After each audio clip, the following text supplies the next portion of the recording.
Hello, and welcome to Emotional Badass, where Moxie meets Mindful.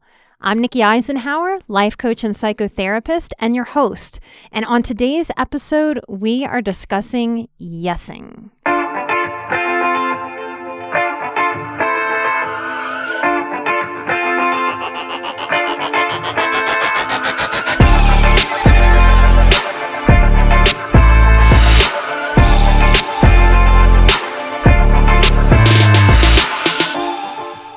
Highly sensitive people and survivors, we are at risk of our worlds becoming small. All of us are trying to maximize how peaceful and good and centered we feel in the world.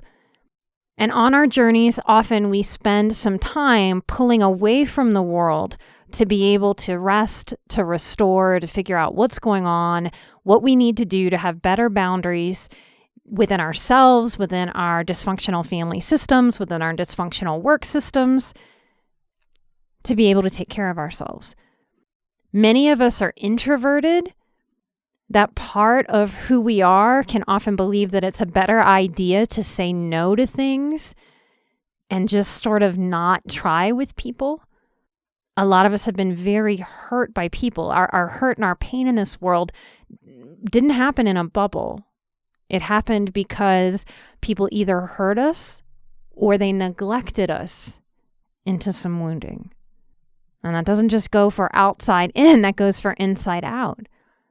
With ourselves, we have often been self-abusive, or we have neglected ourselves or neglected and rejected our intuitive selves. And figuring this out takes a lot of energy. So it makes some sense that we would pull away from the energy that the world sucks from us to be able to figure out our lives and best strategies. Often, many of us from being very, very young have yesed for others. Hello, people pleasers. Which means that we've had a lot of knowing with ourselves. Due to the burnout from our people pleasing, that may be another factor that causes us to sort of pull into ourselves and away from the world. A lot of us are confusing what I'm going to call risky risk with positive risk. Maybe we've made risks relationally in the past that haven't paid off, that have scared us about being able to walk forward into the healthy risk that it takes to have a good life. There's truth to no risk, no reward. So maybe what we're doing in a lot of ways is learning and healing to be able to trust ourselves to take positive risk and to trust ourselves to reject or say no to risky risk. And as a tribe, we tend to give embarrassment way too much clout. So I want to share a little story about my own yesing and what happened when I yesed, even though I didn't know what was going to happen or what it was I was yesing. This was maybe 7 years ago. I had a teeny tiny little yoga studio adjacent to my therapy office. I loved this little place. I rented an old 1940s bungalow from someone who hadn't kept it up very nice. It's how I could afford it at the time. It was an old southern house. It was so beat up. And I painted the outside of it turquoise. So I called it the Turquoise House. And within this house, I had a little yoga studio. And in this little yoga studio, as people would come, some of the Lululemons would come. Lululemon, if you don't know what that is, it's sort of what I would call fancy yoga clothes. I didn't own any Lululemon clothes at the time. And Lululemon started coming to support studios. That's part of what they do in communities is they find yoga studios and gyms and they show up and they support them. So I was really grateful for it. And one of these Lululemon lovelies asked me to come participate in their Lululemon fashion show for Houston Fashion Week.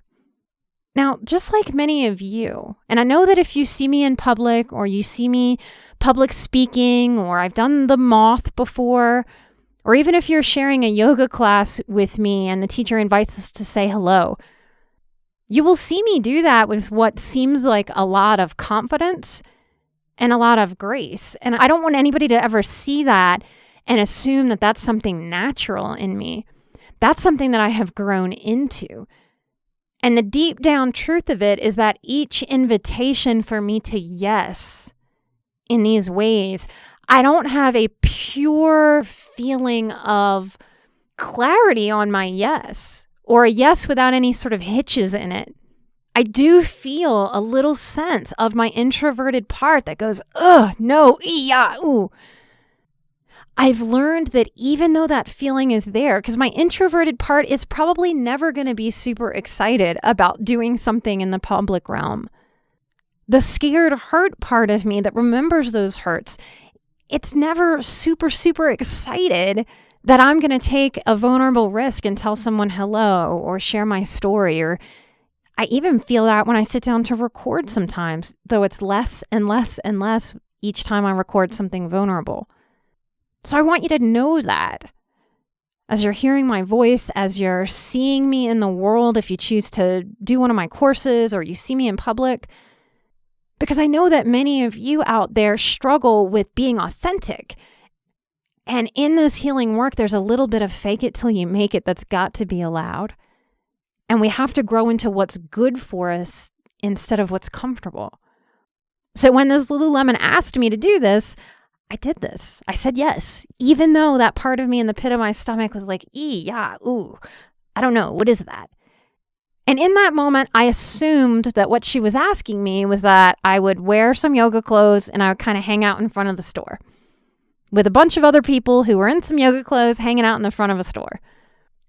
So with my huge assumption, I showed up for this event and I found out that this was a big thing. The Houston Galleria is huge worldwide. People travel the world to come shop there. That's not my bag. That's not what I do, but that's the destination of shopping for Houston people. That's not sort of in my wheelhouse, so I was shocked by that. And when I showed up to do this, what I additionally found out was Lululemon was going to be the first store in the show. So here's this giant stage setup in the center of the mall with tons of people sitting there watching. There's a huge audience, and I thought, ooh, what did I get myself into? Yikes. As they took us backstage and gave us the clothing that had already been fitted to us in a previous fitting, we also heard the order of how people would go out on the stage. And what I found out was that I was going to open the show. Now, an internal part of me panicked. In some circles, I am almost famous for tripping and falling on my face. I don't even know how to describe this, but there's some part of me that is natural physical comedian that I can just be very goofy in my body. And it's hysterical. I laugh at it too. So I pictured myself falling down in all the creative ways I've fallen down other places in my life. And that worst case scenario ran through my head, just like I know it runs through yours when you're facing yesing something that scares you a little bit, something that's at your growth edge, something where you don't get to know everything that's going to happen. Now, how many of us have these control issues that come out of feeling so out of control as children? Or feeling so out of control in a dysfunctional relationship that what we want is just a sense of control. We want to know what's going to happen before it happens, don't we? And a certain amount of that is reasonable to want and reasonable to get. And a certain amount is trying to over control before we ever yes for ourselves. And that makes our lives small. So here I am in this moment picturing worst case scenario where I fall off the stage, land on people, and just ruin the entire show, right? Healing is about being able to feel those feelings coming up. They bubble up from within us. And in that moment, I felt that. Thank goodness I had done enough work to be able to feel it, to know how to take care of myself through it. So as I felt those uncomfortable, worst case scenario feelings bubbling up to the surface, I took a deep breath and I asked my gut to quiet. And I let myself know it would be okay no matter what. Even if I tripped, fell on my face, rolled off the stage, landed on top of people, it would be a memorable moment That would be the fashion show that no one forgot. And I let that be okay. And that was a stubborn choice. And I know that survivors and HSPs, we don't like to admit it, but we got a lot of stubbornness in us as a tribe. And I love stubbornness. I love it. When we get stubborn about what is healthy, when we get stubborn about supporting ourselves despite how we're feeling, despite having a part of our awareness that just knows so well how to go to worst case scenario, that is a beautiful healing use of that strength of stubbornness that runs within you, that runs within me. So I stubbornly told myself it was going to be okay. And I took a deep breath and I stubbornly told myself it was my job to have fun with this. I wouldn't get a redo of this moment. Now, the really cool part was this was yoga stuff, so that meant I could walk out there barefoot. No 4-inch heels, no tripping on a clunky heel, no click-clacking or slipping and sliding on a slippery floor. It was like a little gift, and it was just the piece that I needed, that my bare feet could be on the floor with my full foot grounded, rooted into the earth. I thought of every tree meditation I've ever done, every one I've ever spoken out loud to give the visualization to my clients, and every single one that had been spoken to me, inside of me, that my psyche knows very, very well and knew back then. So here we go, lining up on the stage. And as the music started, I was supposed to go out on stage, and the song that came on was Maroon 5's Moves Like Jagger. And that is a sassy song to strut to. And I let myself feel the beat of that song. And I walked out, terrified, head held high, wondering if I could walk and not cry. Good old HSP empath crying Nikki. And my tears stayed inside. And as I walked, I felt the truth of that sort of strut in the music. And I let it come over me, and I let it be fun. And I heard that cheer, which felt like a little gift because I got a little encouragement from that cheer since it was the opening of the show. And I walked that stage all the way to the end and turned all the way back, went down, and then we had to quick change, just like models do in the back. In front of everybody, hurrying up, and we went out again. We get so many invitations to show up for ourselves, to face our fears. Those of you who struggle with addiction and drugs and substance abuse, those of you who struggle with depression, for me, there is no greater feeling than I had backstage. It's the feeling of I was terrified and I did it anyway. Every time I hear that song come on, I smile. It's like a little reminder of how brave I can be. And it's a memory that I get to have for the whole rest of my life. We have no idea what will happen or what we're stepping into when we just yes for ourselves. I hope there's something in this little kooky story of mine about how I yesed myself into something I couldn't have planned, didn't know what I was doing, and I'll never do again. I know that there's something in your life that is just asking you to yes. And you're scared. You're hesitant. What if you fail? What if you fall on your face? And I want to leave you with, yeah, what if? And what if it's wonderful? What if it shows you how strong you are? What if it shows you how brave you are? What if it shows you how willing you are to experience this life, to let go of control and to be in the experience of what can happen, of the interesting moments we find ourselves in that we couldn't plan, we couldn't construct? What if you were to yes yourself into more moments like that? This is often how we figure out more of who we are. Thank you for listening today. Since the beginning of our podcast, y'all have been our amazing marketing team. Y'all are getting this show out to more survivors, more highly sensitive people, more therapists, more healers, more life coaches that are helping other people. There's a huge butterfly effect. And me and my team, me and Chris and Kat, we can only do so much from our end. This really is something that I thank this audience for doing. When you get on iTunes and give us a review, it keeps us going in those ratings. It helps other people find us.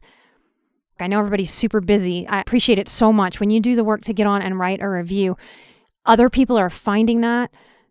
I just want to thank you. If you haven't gotten on to give us a 5-star review, please get on and do that. It helps the show tremendously. Those of you who have done that already, I want to thank Miss Mermaid.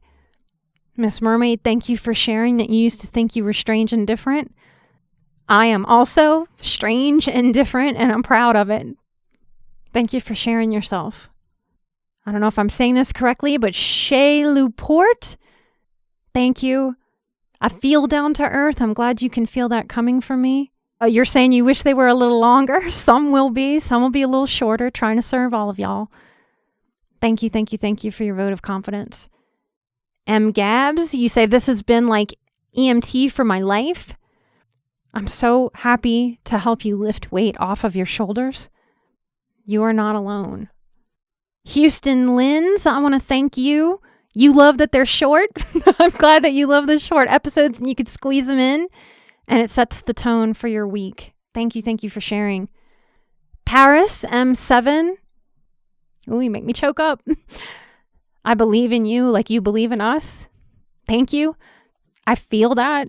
It matters. It's not just words that I'm saying. I read all of your reviews. Thank you for the love and the spreading of this healing work. Please take care of yourselves.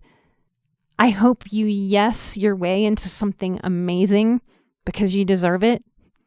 If you want to come share what you have yesed, come find us on Instagram. You'll find me at Nikki Eisenhower. And I'd love to hear about how you're yesing in your life. Take care of yourself. I will. I'm an emotional badass. You are an emotional badass. And together we are where Moxie meets mindful. Bye-bye.